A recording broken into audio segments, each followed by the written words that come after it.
being here, gentlemen. I don't know what you guys have in store for me, but I'll do my best I can. I think when I spoke to Preston earlier, yeah. I only had one caveat. I said, please do not embarrass your father on this forum. And so outside of that, I'm ready for you guys. Well, I will say this. I don't know if you watched Monday's interview with your college friend.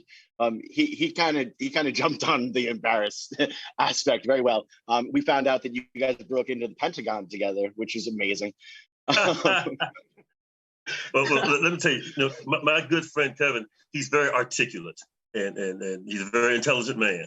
I've had the pleasure in what I do for a living of dealing with a lot of very articulate and very intelligent people. That doesn't necessarily make everything he says accurate, but I do love him. I do love him. On that particular issue, I did watch that show. Let me say this real quick about my good buddy Kevin and my good buddy Derek.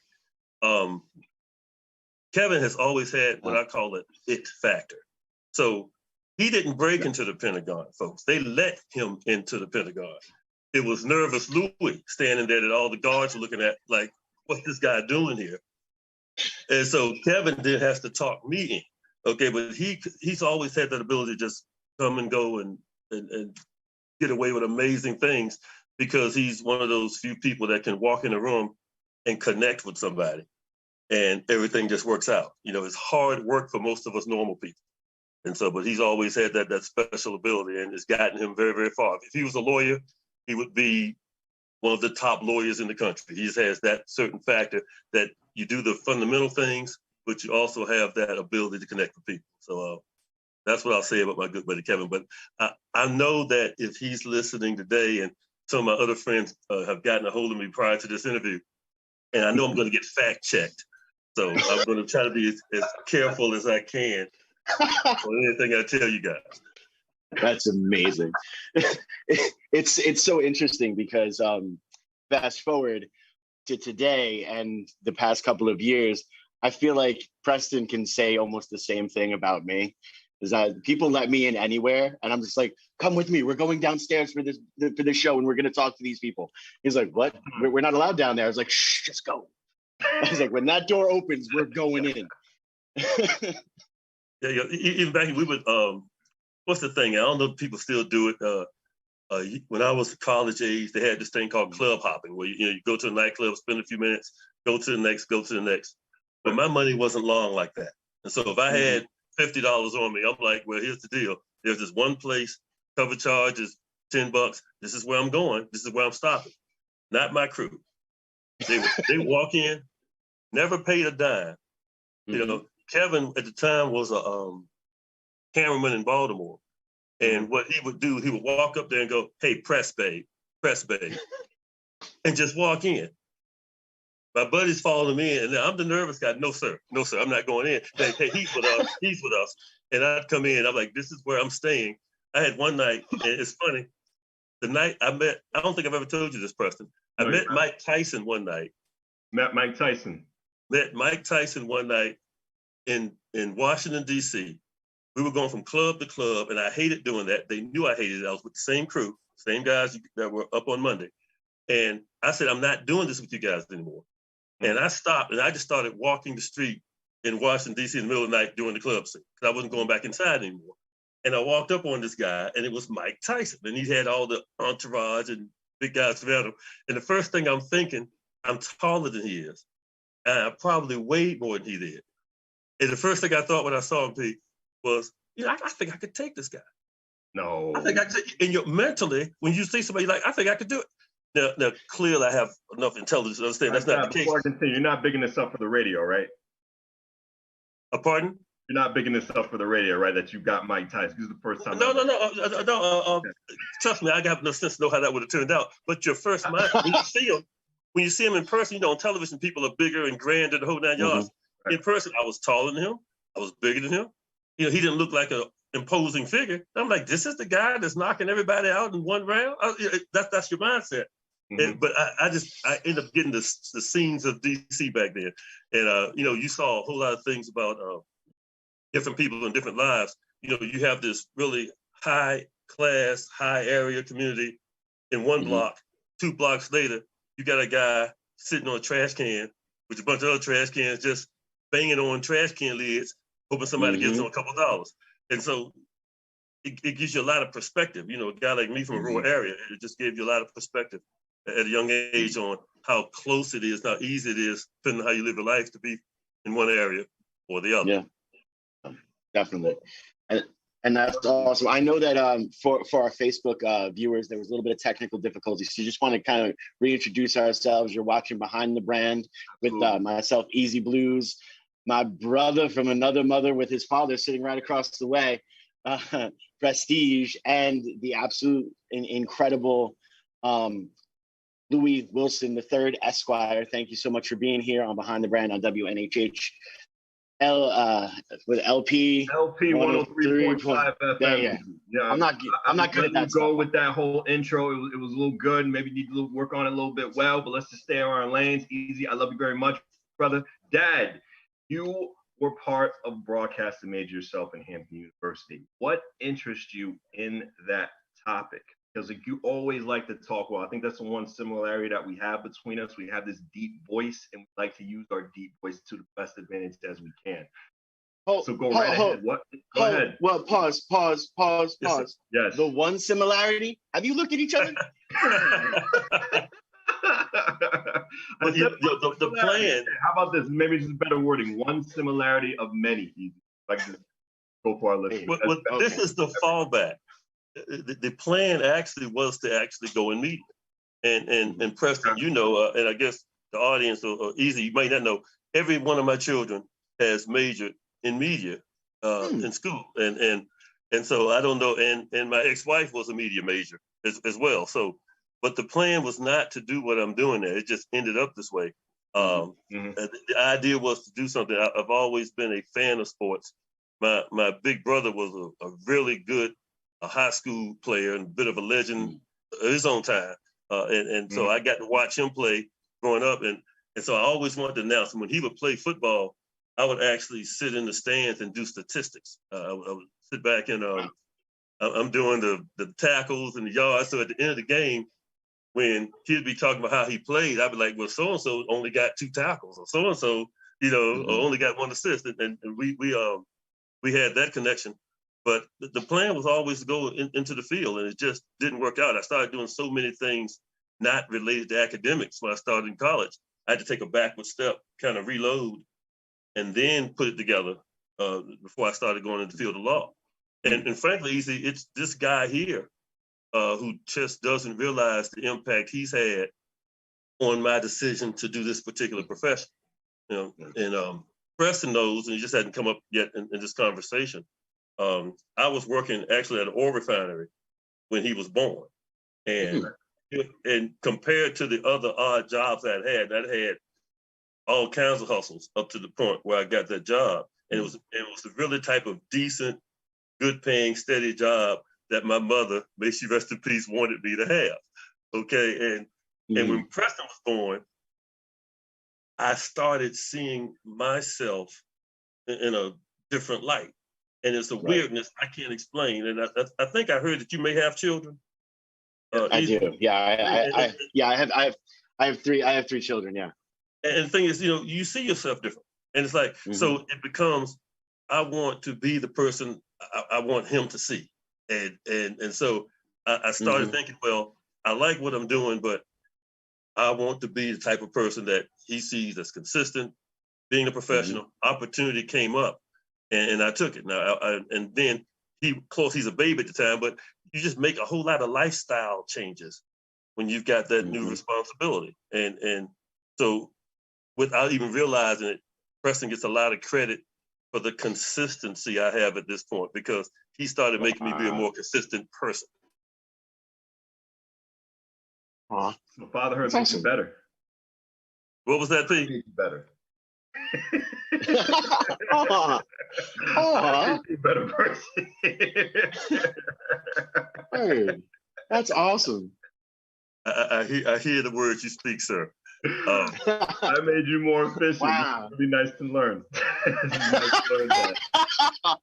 Wow, that's awesome. But you know, with Preston, his childhood, during his school years, I was long distance, and he was in Connecticut. Mhm. I was in Newport News, Virginia. Right. The positive to that is that it put us together on a lot of very long trips, because I would do a lot of drives up to New Haven to get him to come back. And so I've got this young guy who's a captive audience with me in a vehicle for 10, 12 hours at a time. So it was a whole lot. Right. We were forced to learn about each other because we had no choice. And it's amazing to see certain things. You know, you have your kids, and I've got 4 children, love all my kids, but you have your certain expectations that evolve with each child based on your experiences. And when I learned that Preston was going to go into media, I never in my world envisioned him as being in front of a camera, because the only person I ever really saw him talking to was me. You know, when we would be around other folks, Preston he's laid back and I'm not saying much, and other people have to lead the conversation. And so he was very minimal in his interactions, but he'd talk me up. He'd talk me to death when me and him were together. And so to see that transition, I was very impressed and very surprised. And I don't know, maybe it's from watching me or watching his stepmom. I don't know what led to this transition. Because even when I heard Preston was going into media, the first thing I thought was, well, he'll make a great producer. He'll make a great, sample. But in my mind, it's going to be something behind the scenes. I knew he had the intellect to succeed, but I knew he had the motivation to do the type of things that he's doing now. I'm very, very happy to see this. Very, very happy. Always happy. Thank you. Well, it's absolutely amazing too, because he is like the producer aspect of it. He's completely on point. He's got to deal with me. I'm in the clouds 97% of the time. So like he's constantly trying to pull me down and level me out, and the dynamic works out phenomenal. But it's, even like his question formats and everything is so on point that it allows, I'm kind of more like the jazz player of the situation. He writes out the entire song and I figure out where to put the little accents to make it somewhat either corny or cool, depending on who's listening. It's amazing to work with, and it has been such a benefit because he is so on point and so organized, and his intellect is beyond par. So it's amazing. The only minimal credit I'll try to take for that is, while I was doing packages at Hampton University, and Preston's 2, 3, and 4 years old, he would actually be in the studio with me, and because I had no choice but to have him in the studio with me.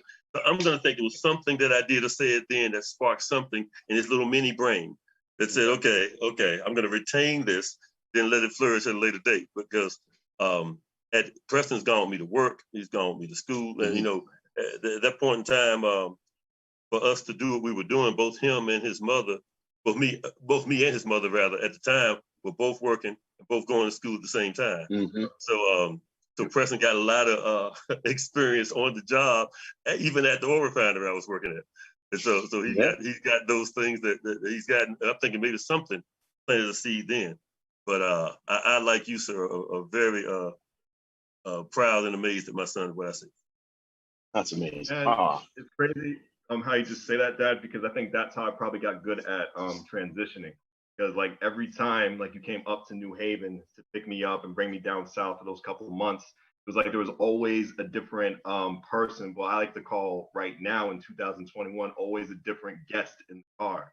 There's always a different interaction, always a different point of view of how you talk and saw things in the world, because everybody that you brought up was completely different from the other. There was one time when you brought my uncle. There was one time where you brought granddaddy up. There was a couple times where you brought your college friends, Russell, Derek, and I think maybe Kevin one time, maybe. I don't know. He did come. Matter of fact, long time we ago. had a great story.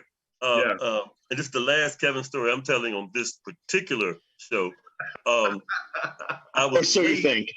I was late coming to get you, Preston. Right. And so me and your mother were having a gentleman's disagreement about me being so late. I had to pick up Kevin at Madison Square Garden. He had just finished doing something there. He wanted to get back to Maryland. So I said, well, look, we could do two things. We'll hang out together, but you got to ride with me to Connecticut first to get Preston. Then we'll ride back together. Okay, so I picked him up at Madison Square Garden. We get to Connecticut at some crazy time, like 1, 2 in the morning. Go to your grandma Ella's house, okay? Right. And there ain't no love waiting for me when I got there, okay? Because I was very late. I got there. I'm just saying, you have your little fatherly tone there, it's like, well, I'm here to get my son. I don't want any trouble. Let's just do what we're gonna do. And we ultimately left a little disappointed at that time, but I got to see you soon thereafter. But Kevin was always the calming influence in those types of situations, okay? He always had a way of, no matter how I was acting, of saying 2 or 3 things make me laugh, or 2 things calm me down. And then you realize that it's a bigger perspective, right. And the thing is, and to anybody that's in a situation where, the parents aren't necessarily together, big deal. I do a lot of custody work now. It's amazing how I'm advising people to act the way that sometimes I didn't necessarily act, but I had to go through it myself. But Dad, it's amazing how you're on WNHH LP 103.5 FM New Haven, myself, Prestige, and my partner in crime, Long Island Raised, Elm City made, EZ Bluez is in the building behind the brand. I'm happy to have you as a guest on our Father's Day edition. Dad, continue what you were about to say. I hope I didn't stir you off. No, you're perfectly fine, Pete. And it's like you learn a lot from your own personal experiences. And I relayed that to my professional experiences by telling folks it's always about, is the child okay? Is he doing okay? Is what we're about to speak on in the child's best interest? If so, take a breath, step back, because it ain't about you. And that's something that is hard to think, especially when you're young, you got a child, and every time that you don't have a perfect day, you want to blame it on somebody else. But as long as the child's okay, and that's just something that it takes a little maturity and some experience to deal with. And like I said, a not so great situation became a wonderful situation because we got so much quality time. Preston's my only child that can't sing, okay? But I tried. I would get so upset with him. All my children sing. And it's like, and I would get so mad at Preston. I would tell him, you can't eat unless you sing. We're in the car. I was like, hated that when I was a kid. I hated that when I was a kid. And so we're in the car riding. I'm like, you can't get anything. He said, I want McDonald's. I was like, not getting McDonald's in this car. No. You have to go, I want McDonald's. I was like, now we're cooking with gas. There we cooking with gas. The steam come out the body when you said And to whatever connection, I'm going to also take credit to whatever connection Preston has to 70s music, because I will go to my grave saying that the 70s was the greatest decade of music of all time, and Preston got non-stop. Preston doesn't know he's a Steely Dan fan to this day. We played it all the time. He doesn't know he's a Steely Dan fan to this day, but I bet if you play any Steely Dan song, he's going to just pop up, wait a minute, I've been there. Well, it's going to bring him back to something. What's really funny is we have a lot of musical guests on the show, and we had this one singer from Sempafora, and she does her arrangements are based off of Steely Dan. And the first time Preston heard it, he's like, I feel like this is familiar. I was like, well, it's kind of like a Steely Dan thing. He goes, oh, that's what it is. And he just so now I know. Now I was able to connect it. Thank you. There was a connection there that needed to be made.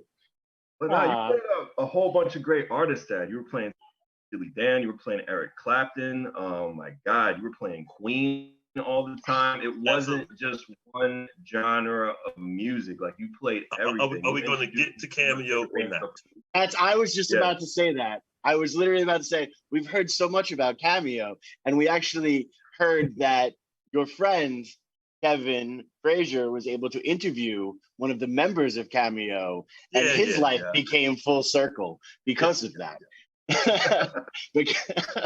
see, I'm past that point with him, and I was like all the other men that when he made the transition from sports to the entertainment tonight, we were all kind of done with them. So it was okay. Yeah. But the issue with the music was again something that I really thought the thing I liked about that era of music, and the reason I like to play it even when I had P in those long rides, 70s music told stories. Mm-hmm. And they told stories respectfully. They told stories with the appropriate innuendo, and to the people who may be listening that aren't necessarily religious folk, you learned lessons hearing music from the 70s, and you learn good life lessons. And so, and you realize whatever you have been going through, somebody went through it. Somebody went through it worse than you. And it's good therapy to hear whatever bad thing I think is going on today. Oh my goodness, this guy on the radio, he's went through it. He persevered, and shooting that, he's $1 million guy. He wrote a song about it. And so you plant those seeds. What you can show as any role model, and I know this is a close to Father's Day edition of your show. You want to show consistency, and what I wanted all my children to see was good, bad, but especially on the bad days, that your dad's gonna get up, he's gonna cross his T's and dot his I's and do the things that need to be done to take care of business. And then whatever happens, happens. But some folks just don't do well on bad days. And I want to make sure I have 4 kids that grow up, become great adults, and my youngest is about to be an adult legally, whether I like it or not, in another month. But they all have that foundation. You can't, dictate what they do every day, but you can make sure that that foundation is laid. And so there are certain things that they think they can do, but they'll never be able to look their mom or dad in the eye after they do it because the great foundation has been laid. And I think Preston, as the leader of the pack and the oldest, is certainly a great example of what happens when somebody has a good foundation in place. So I'm probably as proud of that as anything else when it comes to Pete. Yeah, no, and same perspective in life. His oldest just graduated high school as well too, Dad. Middle school. Eighth grade, right? 8th grade, going into high school. Going into high school next year. Yeah, which is incredible, and their growth has been amazing, and we've been lucky enough to have them full time for the past 3 years, and really help just be able to them to express themselves, but also have that foundation. It is all about the foundation. And just so you know, also, sir, the foundation you've laid in Preston is so amazing. I actually trust, and I don't trust many people, period, but I actually trust him with my children. He's actually stayed, and I believe that's one of the reasons why he doesn't have kids right now, is because my kids drove him crazy. Including a late night when I went to go see a concert.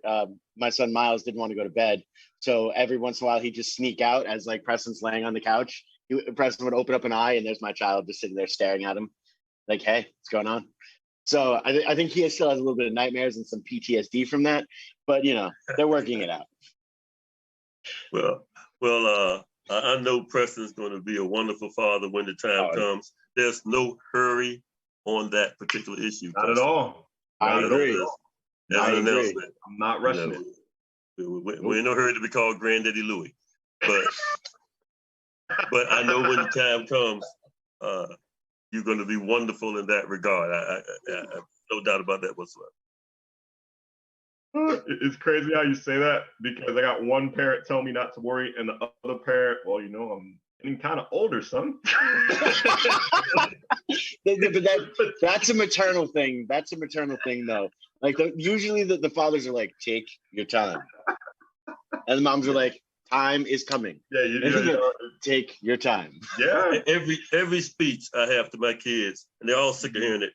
At some point, I bring in that segment of "Are you saving your money?" I bring it in, and they hate it. Every time I get to that part of the speech, it's like, Dad. I say, I just need to know, are you saving your money? Are you preparing for the future? And just make sure whatever you're doing, that you put yourself in a position where you can be independent and successful in your own right. And once you're there, the rest doesn't matter. I would tell even some of the younger clients I work with, you know, you're out here in the public and you're doing all this mess that's getting you in trouble. And you're hanging out in all these places.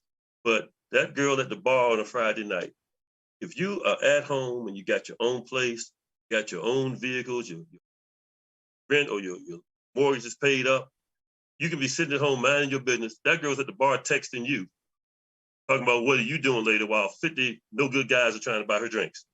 Mm-hmm. Because you are the settled, consistent person that she really wants to be with. So if you take the time to love yourself to get to a certain point, the rest of it comes. It may not come at the speed that you necessarily want it, but so what? Once you get yourself in order, everything falls into place. So just worry about getting yourself in order and don't let, you know, the wrong people distract you. And because there are plenty of people who have no other agenda in the world but to distract you. And which is the other thing I tell them all the time, Easy, your circle. The smaller the better. The smaller the better. And even at this age, which will not be disclosed in this program, my small circle, I always say I don't need new friends. You know, and I'm still wondering about one or two of the ones I got. You know, it's like let me keep my circle like it is. Now, Preston and I don't see each other as much as I would like in person. And but he can tell you right now the same people that I deal with regularly from 20 years ago to right now. Right. Yeah. You know, you got to go through a whole lot to be added to that VIP list, and you should have to go through a lot to be on someone's VIP list. And I try to put that character trait as best I can inside my kids as well. That you don't need to do anything but handle your business, be responsible, and don't trust a whole lot of folk. My mom had this thing she used to tell me before she passed. Oh, I hope I can remember it. Love many, trust few, learn to paddle your own canoe. I like that. And I like that. And you know, certain things she would say, then she would look at you when she's finished, like, then you heard me. But I said, yeah, Mama, I got it. Love many, trust few, learn to paddle your own canoe.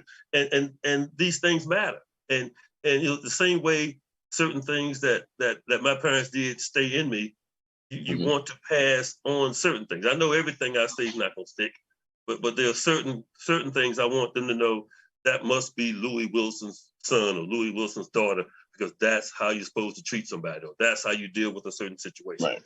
So you do the best you can, and then look back and admire your work. Because I got 4 great kids. I love what I see. And Preston has one chore over the next couple of days that I'm sure he's going to take care of, because now I'm asking you to do it on live television. Oh, put him on the spot. You know, we have this formal photo of the kids that it's so rare that everybody all over the place now they're grown that they get together. And I say, I think the last one I have is like 3 or 4 years old. So I said, we do nothing else, get everybody together, get me a picture, okay?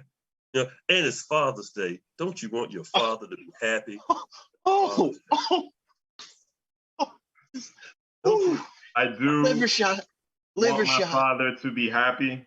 We did take pictures yesterday. Pictures yesterday. But was it the picture? But we took pictures yesterday. We took a lot of pictures yesterday. So an overabundance of love is headed my way. This is because a lot of formal areas, especially on Father's Day weekend, are booked solid. They are completely booked, especially in the southern area of the United States. They are booked when it comes to photo portraits. Hold on a second.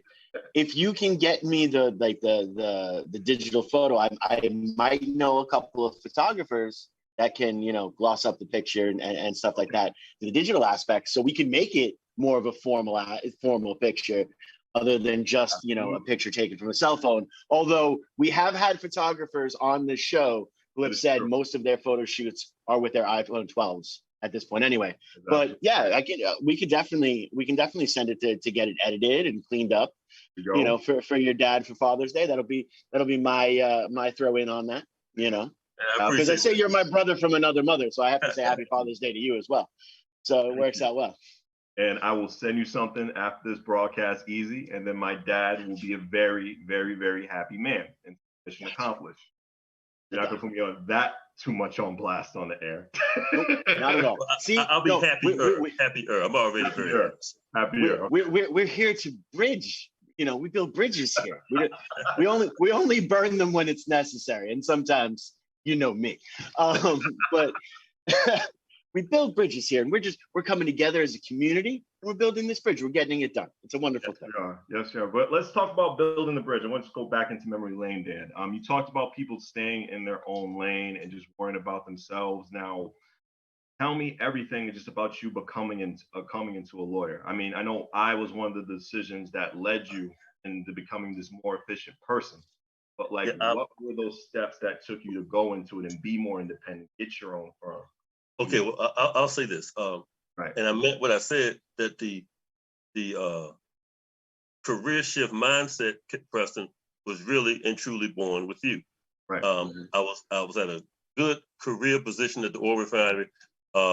Given what regular jobs made in the late 80s, it was a tremendous boost for me to go there. I think the last job I had before I was working for Coke Oil, and those are the infamous Cokes, by the way, the political Cokes. I think one just passed away. Right. But the job I had before that, I had worked at Chi-Chi's restaurant for about 2.5 years. Yes. And I remember my buddy, I give a shout out to Wesley Burkett, because he's the reason I left that job. I was at the Chi-Chi's restaurant. I'd been there a while. An opening came up at the refinery. Right. And Wesley, like, Louis, you got to start right now. Come over here to this job. I have a way of getting you into this position. And I told Wes, well, look, man, I don't mean any harm, but I started at this job at $3.35 at Chi-Chi's. I'm up to $4.15 an hour now. Okay, and I'm looking at possibly becoming a kitchen coordinator and making almost $4.65. I mean, you know, this isn't something you just walk away from. And he's like, have you lost your natural mind? He's like, you need to come to me right now. I say, okay, I'll look into it, but can I at least give them 2 weeks notice? And he's like, I hate your guts. He's like, I hate your guts. And I wouldn't go. I was that stupid. I wouldn't go. There's nothing against teachers. Had a great time, great folks there, but comparably speaking, okay, he ends up coming and getting me from home that night, telling me he had an emergency. And the emergency was him taking me to the oil refinery in the middle of the night, presenting me with him, going to work, and looking at the shift supervisor going, this is the guy I was telling you about. He's ready to take this job.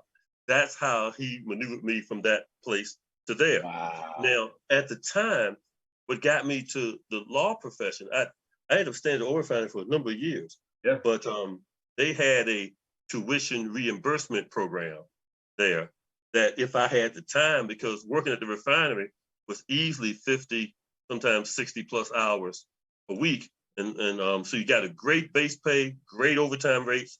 And again, it was a lifetime position for a whole lot of people, but I wanted to finish my education.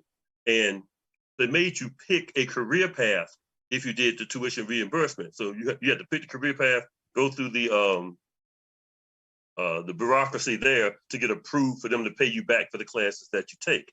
And so when I saw the career options for the terminal, one was law. And there was nothing there really media based. And the Coke refinery, we were in Newport News, Virginia, but the home base was in Kansas, the state of Kansas. But you could go legal and go to Kansas. So I said, well, shoot, if I'm gonna do something, I'm gonna do the legal. Because that's how I see myself now. I'm gonna do the legal thing. And so I'm going through the process, and I get to my last semester at Hampton. And at this point, the days were crazy because, again, you're spending all your time at the oil refinery. The time you're not at the oil refinery, you're either at school or with a newborn baby, a fellow named Preston Wilson. Right. Okay, so it's like, that's my entire life, either school, work, or Preston. So I ain't the friendliest guy right now because I'm always tired. I got something always going on. I get to this last semester and I find out from a district manager that they don't want to approve me anymore for the switch over to law because they didn't think I was the law type. They said because you were working operations that you weren't our type of person to go into legal, and we don't want to approve your classes anymore. So I was not happy about that because they had been approving my classes for over a year or two for me to get to that point. And so I kind of said, well, that's okay because I've already been accepted anyway to go, someplace else. That's kind of wasn't true. I just said that because they hurt my feelings. And so I'm like, I can get this done anyway. And we put ourselves in a position where I put some applications out. I did pretty well on the LSAT, the law school admissions test. And because of that, I got several offers, but they were far away from home and I was just married at the time. So I just gotten married, I got these offers, and I ended up choosing North Carolina Central University School of Law because they were just so wonderfully nice to me compared to everybody else that I talked to at that time. And I think the way you treat people matters. The way you treat people matters. And to this day, so many people talk about their experiences in high school or their experiences in college. And I have such a unique scenario that my experience in law school was the most fun experience I've ever had. Not high school, not college, law school, believe it or not, which is, you would say would be the most stressful experience, especially that first year law. But that's how we got there, because I had a mindset that was probably more business-like anyway by the time I got to law school. And I was a little older than a lot of the incoming law school class. It was all business. And we transitioned Preston to law school just like we transitioned Preston and every place else. Preston was right with me in class at law school. Right. Sit right there. But the thing about that's not something people necessarily would allow. But I think folks saw, here's a guy that's coming here. He's serious about it. My buddies would joke with me. My first year there, I had 2 suits and like 3 shirts and like 2 ties. And I kept switching up because I wanted to look like a lawyer. I wanted to look like a professional. So I'm going to class every day, sitting in the front row, sitting in the middle, looking like Urkel with a shirt and the tie on in the front because I wanted to feel the part. I wanted to look the part. I wanted to be serious. And so when Preston's in town, if he's going to be with his dad, he's going to see what his dad's doing. So the times I had Preston, he's right coming now, right Dad, with me. on WNHH LP 103.5 FM New Haven, myself, Prestige, and my partner in crime, Long Island Rays, Elm City made, Easy Blues is in the building. We got my dad here as a guest, telling him about his college days in North Carolina for law school. Go right ahead, Dad. I deeply apologize.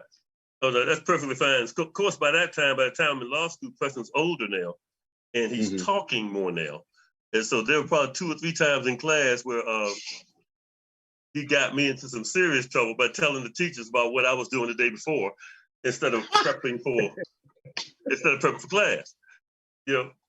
But again, it was we had our successes and failures together because whatever I was doing, because there's no guarantees. And at that point, all of us are on pins and needles about what the future's going to hold. But whatever we were doing, I wanted him to see it. So you're not seeing him like you want to see him, but whatever he saw me, I wanted it to be a keep it real session. So he saw exactly what his dad was doing, and so he did get to see that during those times. And but it was motivational for me because when your child's coming, you want to put your best foot forward, and you got a lot of long days, not a whole lot of support. You got to do what you got to do. Yeah, I can totally respect that, and it's so amazing because when we take a look at these interviews and stuff like that, today I wasn't sure exactly where it was going to go as per brand wise, and I always like to say on the show, these are the points and times where you need to pull over, take out the pen and the piece of paper, and really start to take some notes on how you can move forward as a brand. The amount of actual knowledge and nuggets of like awesomeness that you have given out. As per being organized, being consistent. I love the whole narrative of consistency is king, because I do feel 100% the same thing. There's so many people that I hope will go back and listen to on Apple Podcast or on Facebook again and listen to this episode and really understand how important the foundation you're laying on what got you to where you are. And that story itself is absolutely amazing and so on point. And I love that you took Preston to school. I love that, it's very similar to a couple of the stories that I've heard as per, when you get into, these situations, you show up with 2 dress pants 2 suit jackets and 3 different shirts, and but you make sure that the jacket matches both of the pants on both of the things, so you can show up in 5 different outfits just by doing different coordinations. And all of this stuff is so important to think forward. I think that as we've gotten more into this, everything done in 15-second type of social media aspect, we get away from that. But it is so important. It is so important to take everything you do that seriously, because one of the things I've learned in the military and just in different life spans, you train as you fight.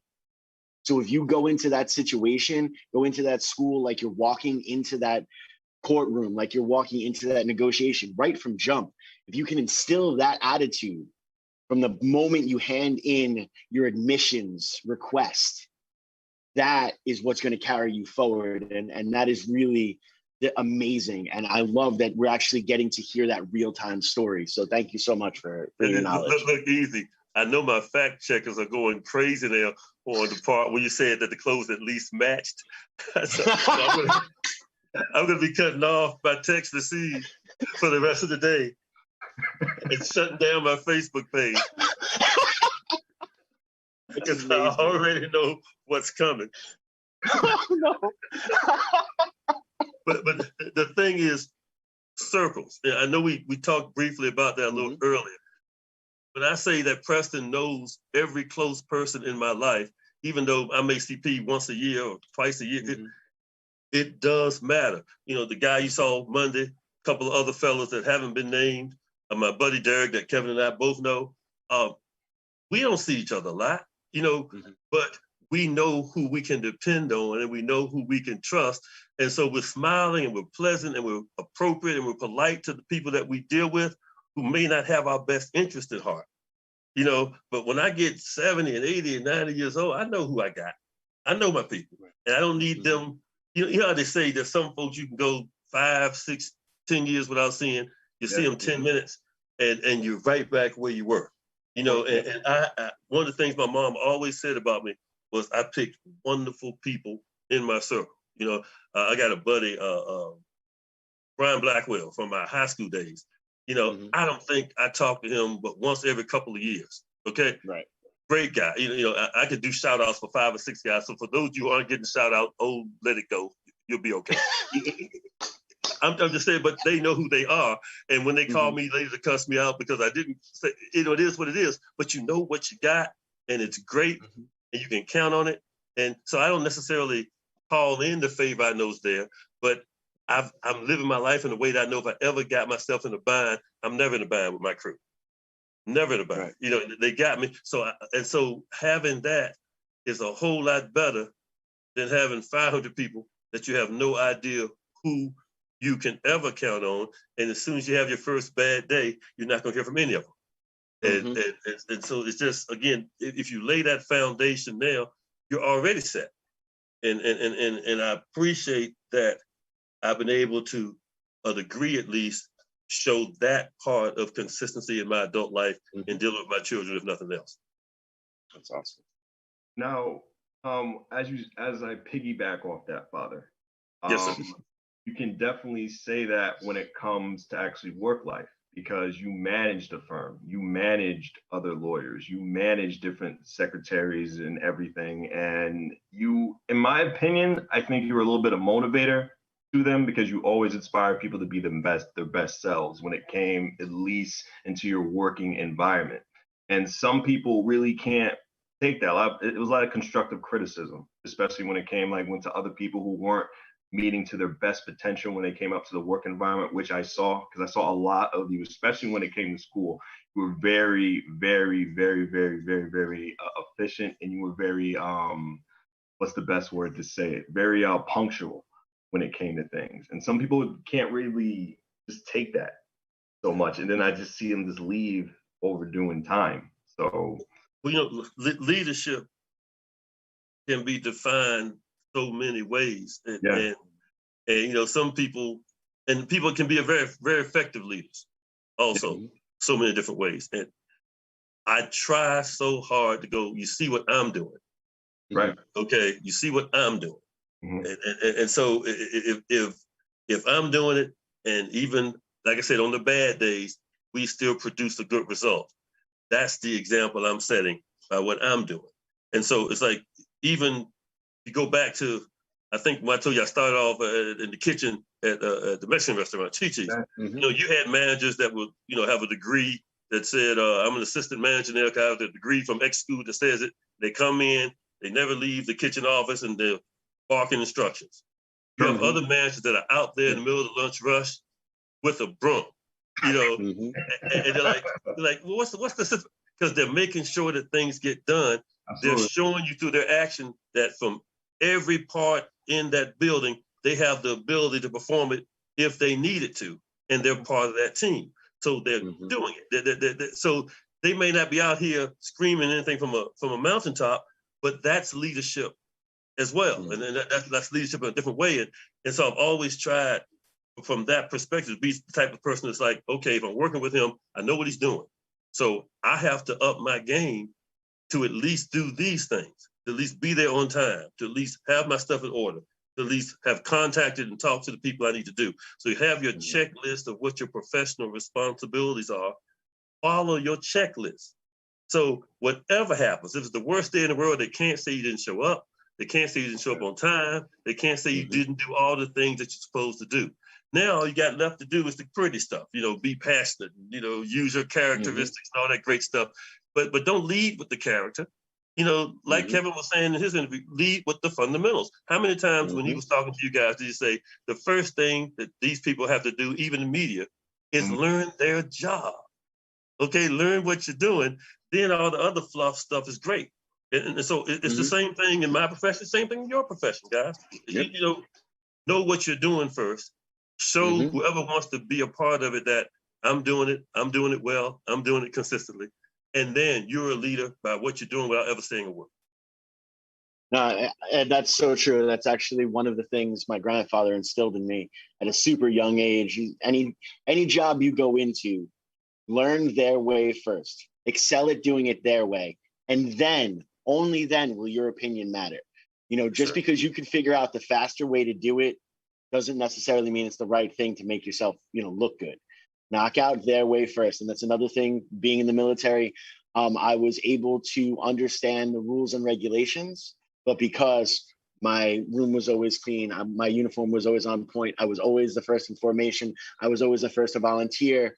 When I felt an order was not up to par with regulation, I could go stand at parade rest, address the sergeant correctly, and voice my concern, and not have to go do push-ups or, you know, be smoked because they took me more seriously. And it really you laid is that foundation. Because you laid that foundation. It's all, that foundation is so important. You know, in any profession, in any business, if you don't do that, you're not going to be taken seriously. And so to get your own credibility, do your job. And again, I'm pleased that on this Father's Day edition of your program, I get to brag that I've got kids that I think absolutely follow that mandate. Oh, definitely. And I can say that we do the radio show together, we promote music shows together.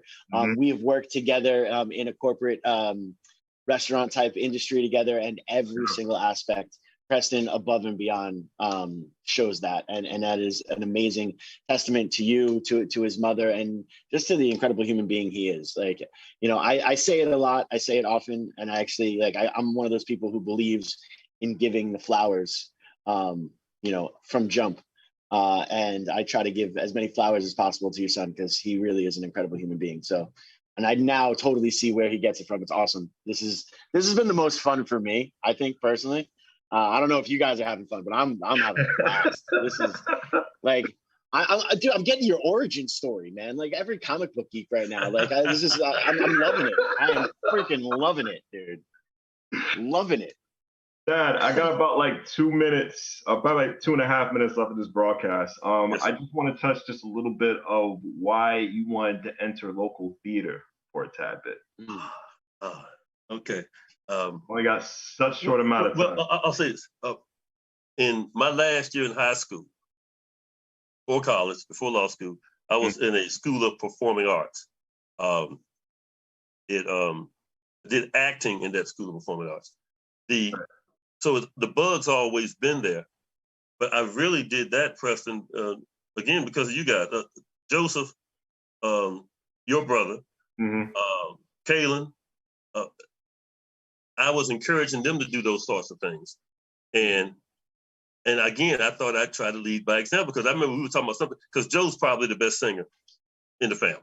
I agree. And so he would do things. I was like, well, Joseph, your dad could do that. And he would give me that smirk, that smirk I don't like.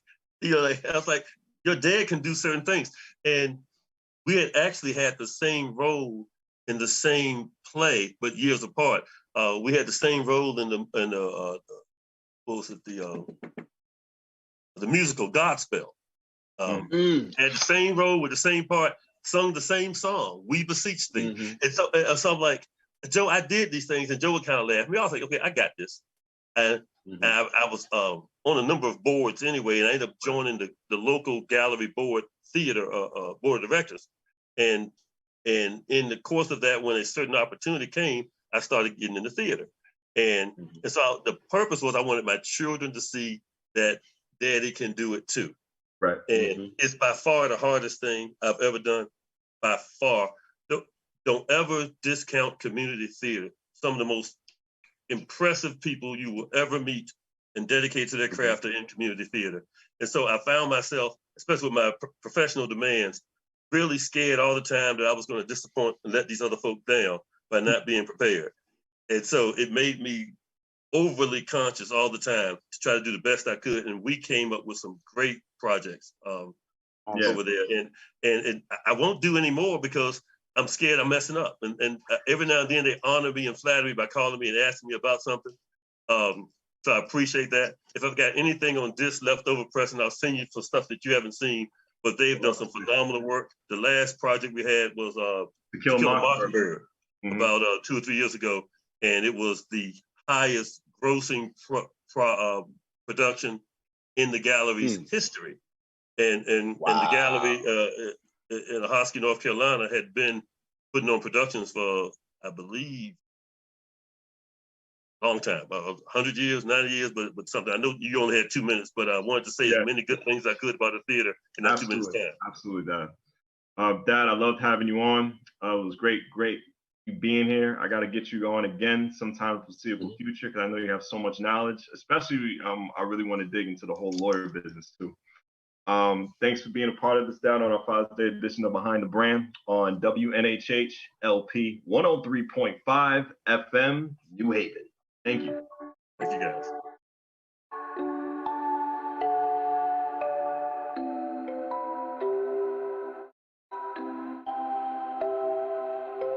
Wondering what to write about, trying to figure out what it's all about. Existentialist, am I worth anything or just a scout? I don't know. Spending time all alone, sending my songs to the phone, dreaming of a better home, while focused on trying to hone this craft, witchcraft. I hope the Bluez let this last. I don't know if the earth is big.